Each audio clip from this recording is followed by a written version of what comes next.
Good morning, friends. I'm Susan. I work upstairs in the reference department on the second floor. And today for Kids Kitchen, we are going to make no-bake cookie dough bites. So, what is the best thing about making chocolate chip cookies? Is it the cookies? Sometimes, but usually it's the cookie dough, right? But there's some problems with cookie dough, raw cookie dough, right?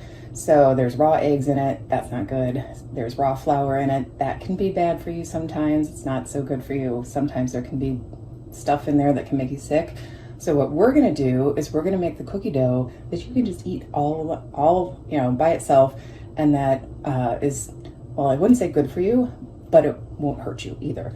So my kids always used to make these, so I'm gonna share with you how to make them, and it's with just not too many ingredients. And so I will show you the ingredients, and we will also, of course, share the ingredients, but here they are. We have, here, I will just hold them up. We have flour. Well, we're gonna make that safe because you don't want to eat raw flour. We have sugar, both regular and brown sugar. And then we have vanilla, butter. I have salted butter. We usually just eat salted butter, but you can use unsalted butter. And then we have mini chocolate chips. Those fit better into our cookie dough bites. But if you have regular chocolate chips, that's just fine. So what we're gonna do to start to make our flour safer to eat is we're gonna actually kind of bake it, preheat it a little bit to kind of get rid of those bugs that might make you sick in the flour. So what we're gonna do is take 1 cup of that flour, and I said it's no bake, so I'm gonna keep it no bake because we don't want to turn on the oven, especially when it's about 90 degrees outside right now. So we're gonna take 1 cup of that flour, and we're gonna put it in a bowl, something that you can put in the microwave. So, and then we're gonna heat that flour up for 30 seconds at a time. So I'm gonna put this in the microwave for 30 seconds, and then I'm gonna stir it up, and I'm gonna do that 2 more times. And that will kill all the E. coli that's in your flour, if there is any. Hopefully there's not.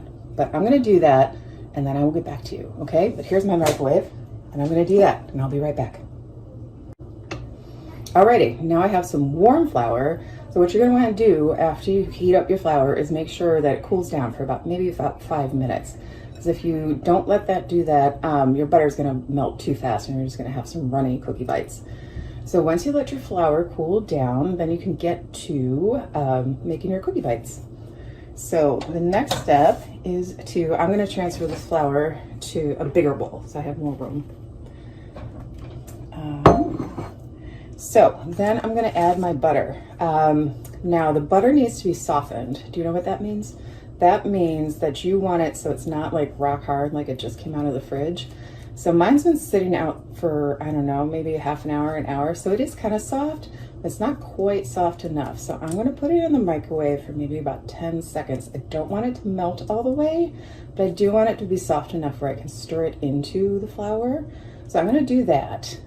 And so I will be right back, and I'll show you about how soft I want it to be, okay? Alrighty, I put my butter in for about 10 seconds, and so now it's nice and squishy. So I don't know if you can see that. It did melt a little bit, but now it's nice and squishy to the point where I can blend it in with the flour real nice, and I won't have big chunks of flour in my batter. Alright, so I'm gonna add my stick of butter. That's a half a cup of butter. That's a lot of butter, but that's what makes it good. And then I'm gonna add my brown sugar. Now we need 1/3 of a cup, and my kids were nice enough to leave me with about exactly that much. So here we go. Now mine says dark brown sugar, but I don't think it matters whether it's light brown or dark brown. It just needs to be brown sugar. Hold on. You know what? I'm just going to pour the whole thing in. Measuring doesn't count so much on this one, but you probably should measure.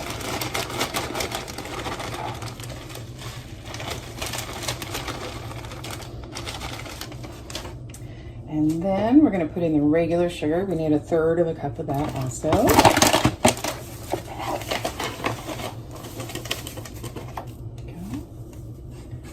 And we're gonna, now it says to beat until light and fluffy. Now I don't have my electric mixer here, so I'm just gonna, actually I have a whisk to break up my my butter and my, you know how dark like brown sugar gets some like lumps in it sometimes, so that's what I'm gonna use to kind of break up some of those lumps in the sugar. So I'm gonna just mix this. It's probably gonna take a little bit longer than it would with a hand mixer. So I'm gonna mix this until it's done, and then I'll come back. All right, I'm back. So I have beaten the butter and the brown sugar and the regular sugar until it's light and fluffy. Now I misread the instructions. So I actually added all of those to the flour before I was supposed to, because the instructions I was reading weren't terribly clear. So what I have now is pretty much almost the complete batter, but that's okay. All hope is not lost. So I am stirring, and we're only missing the vanilla and the chocolate chips. So I'm gonna add the vanilla, but what you want to do when you do it is keep the flour cooling off for a bit, do the butter and the sugar together, beat those together, and then add them to the flour. And then mix those together. And now we're gonna add the vanilla. All right, that's a little extra, but that's okay. So I'm gonna stir that up.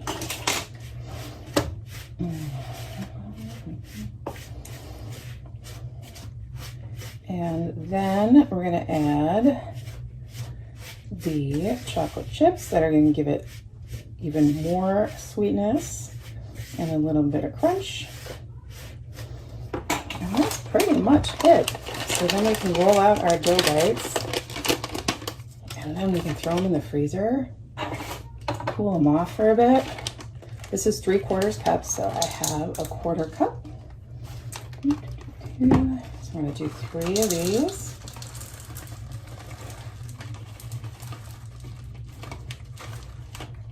One.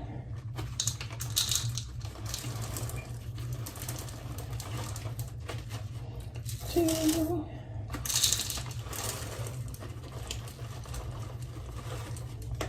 3. Stir those into flour and the butter and the sugar. So once we're done rolling these, we're going to put them in the freezer because they'll hold together better, and they're going to taste really good on a hot summer day.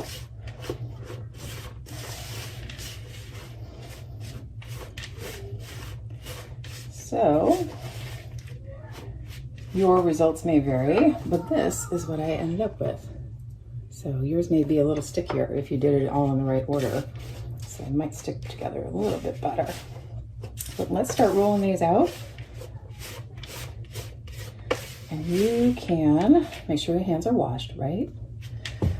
So you can, I'm gonna grab a pan.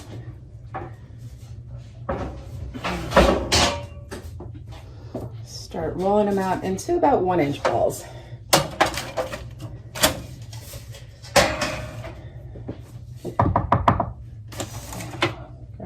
Of batter from your bowl and kind of squish it all together, roll it around a little bit.